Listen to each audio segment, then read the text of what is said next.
Bom, boa tarde pessoal, novamente eu aqui para poder ajudar vocês a entender um pouco mais sobre o trabalho, né? Aquilo que eu tinha solicitado a vocês para fazer. Então, um vídeo agora anterior foi sobre expondo um pouquinho o que são frentes, o que são as massas de ar, para a gente dar uma relembrada. E esse agora nós vamos falar um pouquinho, basicamente sobre o trabalho em si.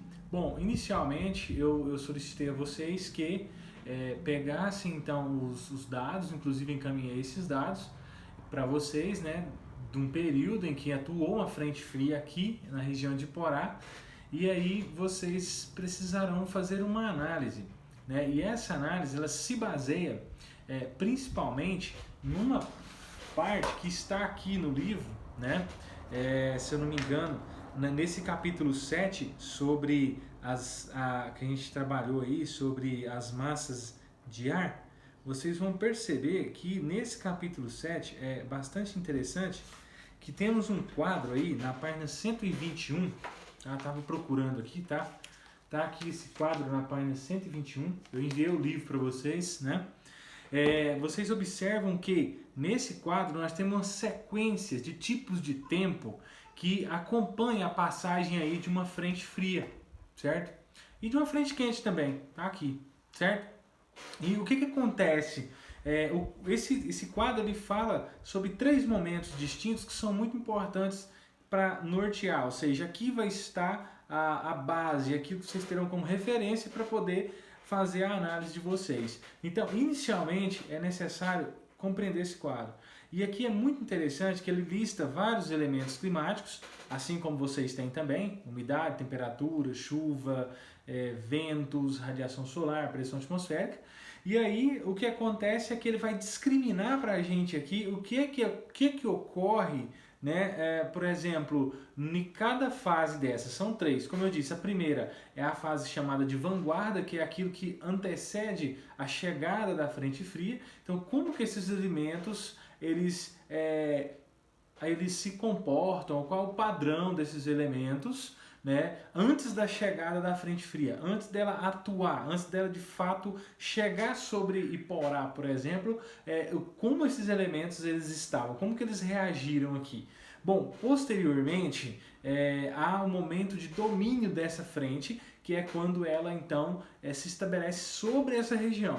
E nessa fase de domínio, como que esses elementos estão se comportando? E depois a outra fase, que é a retaguarda da frente, que é após a passagem da frente fria, eu vou ter agora uma condição de domínio da massa polar. E aí o que acontece nessa fase, né? Bom, vocês vão perceber que, baseado no que a gente tem aqui, falando sobre frente fria, pegando aqui o elemento temperatura do ar, vocês vão perceber que antes da entrada da frente fria, nessa fase de vanguarda que eles chamam aqui, vocês vão perceber que é normal a temperatura variar, principalmente em função de alguns eventos de chuva, que é muito comum, que é o que marca a entrada de uma frente fria na região, é a precipitação. Como vocês viram, na região de contato entre as duas massas de ar, onde se forma a chamada frente, né, é uma área onde ocorre muita instabilidade, inclusive a formação de chuvas, né? Aqui para nós a chuva ela talvez seja menos comum agora nesse período do inverno, onde essas frentes frias elas dominam com mais intensidade, né? Porém pode ocasionar e podem ocorrer. Como exemplo, ano passado no mês de julho, né? Se eu não me engano dia 6 de julho, ocorreu um evento de frente fria e que provocou chuva aqui por um dia inteiro, uma tarde inteira. Amanheceu o dia, começou a chover na parte da manhã, a chuva se estendeu por toda a tarde, né? E ficamos aí uns 2, 3 dias aí com uma condição bem diferente do que a gente é acostumado durante o nosso inverno aqui, né?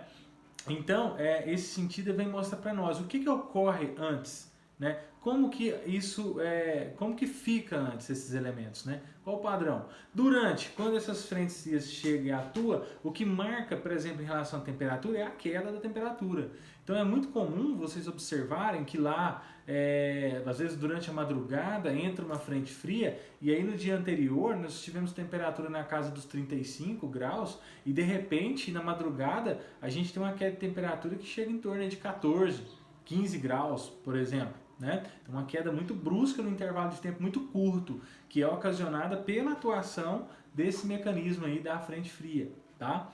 E depois tem a fase posterior, que é chamada aqui de retaguarda, né? Que o autor chama, que é depois que a frente passa, que há o domínio da massa polar, as temperaturas vão estar mais baixas e vocês podem perceber que a tendência é que a temperatura volte a seu estado normal, né?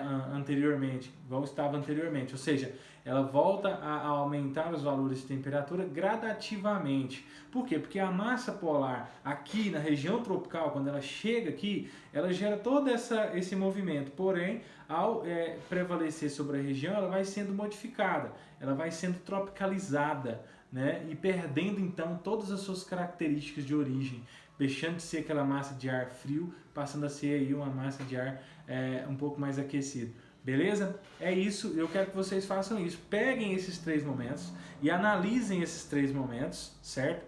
Para poder então mostrar para a gente, por meio dessa análise, o que acontece em cada um desses momentos aí, com os dados de vocês. Nós estamos falando da literatura, nós temos uma referência que mostra para a gente como é esse processo, em linhas gerais. Agora, como que isso ocorre para nós aqui em Porá, é vocês que vão descrever nesse trabalho que vocês terão que me entregar. Beleza? Qualquer dúvida, estamos à disposição, pode chamar no zap lá que nós respondemos. Joinha? É isso, valeu!